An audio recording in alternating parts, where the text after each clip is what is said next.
అందరికీ నమస్కారం. WMM భక్తి ఛానల్ కి స్వాగతం. నేను మీ రాగా.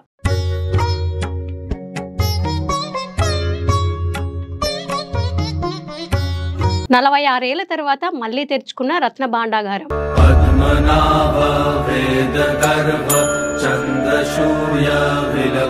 పూరి జగన్నాథుడి రత్న భాండాగారం లోపల ఏముంది? ఈ రత్న భాండాగారం గురించి ఎన్నో రహస్యాలు, మరెన్నో ఆసక్తికర సంఘటనలు. అయితే ఈ రత్న భాండాగారం తెరిచేందుకు గతంలో ఎన్నో ప్రయత్నాలు జరిగాయి.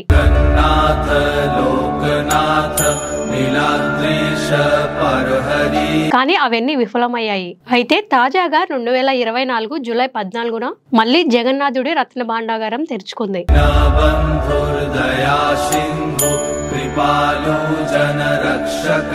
ఇందుకోసం ఆలయ పూజారులు ఎన్నో పూజలు చేశారు.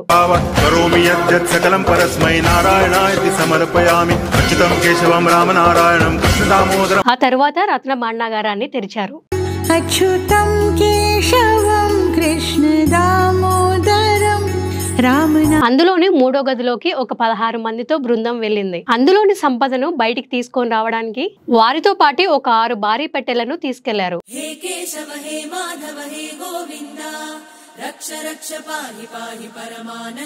ఇక పూరిలోని రత్న భాండాగారం సంబంధించి మొత్తం 3 గదులున్నాయి. అందులోని మొదటి గదిని స్వామివారికి నిత్యం చేసే పూజల్లో భాగంగా తెరుస్తారు. ఇక 2వ గది అతి ముఖ్యమైన సందర్భాల్లో మాత్రమే తెరుస్తారు. పండగల్లో, పర్వదినాలలో మాత్రమే ఆ 2వ గదిని మనం చూడగలం. ఇక మిగిలింది 3వ గది, అదే రత్న భాండాగారం.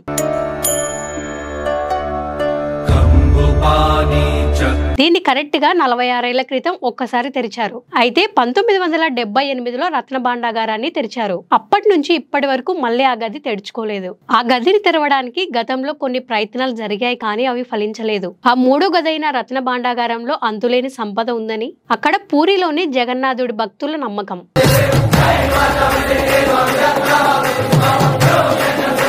ఈ 3వ గదికి నాగబంధం ఉందని, గతంలో గదిని తెరవడానికి వెళ్ళినప్పుడు పెద్ద నాగసర్పం కనిపించిందని కూడా అంటున్నారు.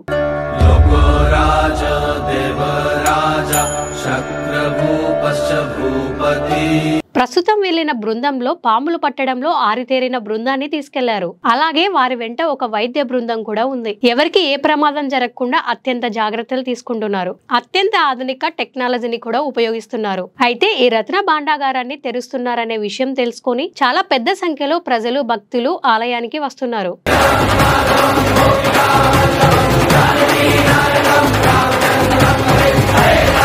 అక్కడి ప్రభుత్వం జగన్నాథుడి ఆలయానికి భారీ భద్రతను కూడా పెంచింది. అయితే ఈ రత్న భాండాగారం హిందూ మత విశ్వాసాల ప్రకారం చార్ధామ్లో ఒకటైన పూరి జగన్నాథుడి ఆలయంలో ఉంది. 12వ శతాబ్దంలో నిర్మించారని చరిత్ర చెప్తుంది.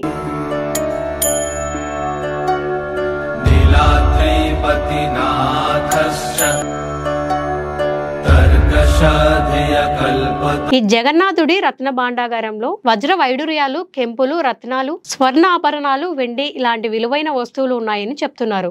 రాజుల కాలం నుంచి స్వామివారికి చేపించిన నగలు ఇందులో దాచి ఉంచారు.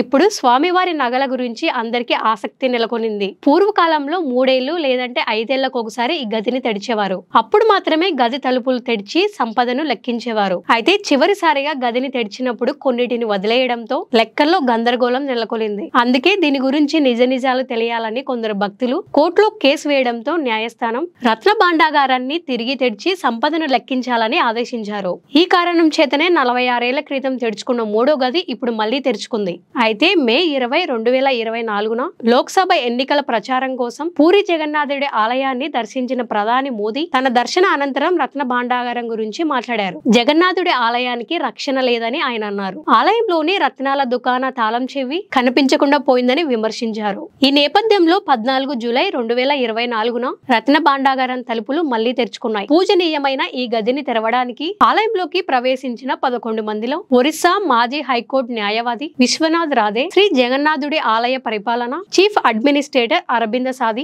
ASI superintendent DB Gadanayak, Puri Raj అయినటువంటి గజపతి రాజ్ ప్రతినిధి ఉన్నారు. రత్న భాండాగారాన్ని తెరవడంపై ఒరిస్సా హైకోర్టు రిటైర్డ్ న్యాయమూర్తి జస్టిస్ విశ్వనాథ్ రాధే అధ్యక్షతన 16 మంది సభ్యులతో ప్రభుత్వం ఉన్నత స్థాయి కమిటీని ఏర్పాటు చేసిన సంగతి అందరికీ తెలిసిందే. చూద్దాం మరి ఏం జరుగుతుందో. ఆ జగన్నాథుడి అనంత సంపద ఎప్పటికీ అలాగే ఉండేలా ప్రస్తుత ప్రభుత్వాలు శ్రద్ధ తీసుకోవాలని, ఆలయ విశిష్టత అజరామరంగా వెలగాలని, ఆ జగన్నాథుడి విశ్వవ్యాప్తమైన ప్రేమ మనందరిపై ఉండాలని కోరుకుందాం. జై జగన్నాథ, జై శ్రీకృష్ణ.